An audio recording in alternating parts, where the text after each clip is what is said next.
এখানে অনেকগুলো টাকা। আরে চলো আমরা এগুলো নিয়ে নিই। আরে মানুষের টাকা আত্মসাৎ করা ভালো না।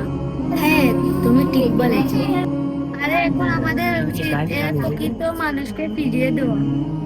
আমার কাছে একটি আইডিয়া আছে, চলো ইমাম সাহেবের কাছে যাই।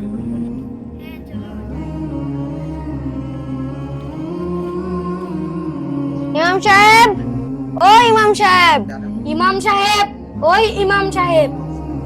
আরে সকাল সকাল আবার কে আসলো? দেখি তো সকাল সকাল আবার কে এলো। আসসালামু আলাইকুম ইমাম সাহেব। ওয়ালাইকুম সালাম। দুই বন্ধু আজ সকাল সকাল কি এমন দরকারে এসেছো? ইমাম সাহেব, ইমাম সাহেব, আমরা একটি টাকার ব্যাগ কুড়িয়ে পেয়েছি।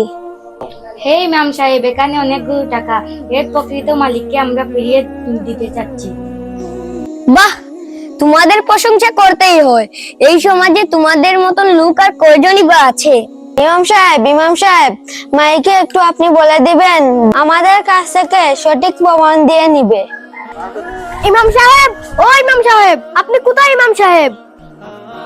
আরে আলবি সাহেব, এত তাড়াহুড়া কিসের? ওই টাকার ব্যক্তি আমার ইমাম সাহেব। তাহলে ওদেরকে ডাকো, ওরা তো চলে গেল। এই শরীফুল, হাফিজুল, তোমরা দাঁড়াও। আরে ইমাম সাহেব ডাকছে, চলো তো। ইনি হচ্ছেন সেই টাকার ব্যাগের আসল মালিক। এই টাকার ব্যাগের মালিক আমি। তোমাদের বিশ্বাস যদি না হয়, আমার ব্যাগে আমার একটি ছবি আছে। হ্যাঁ একদম ঠিক। এই নিন আপনার টাকার ব্যাগ। তোমাদের অনেক ধন্যবাদ। এখানে আমার অনেক মূল্যবান জিনিস ছিল এবং আমার মায়ের ওষুধের টাকা ছিল।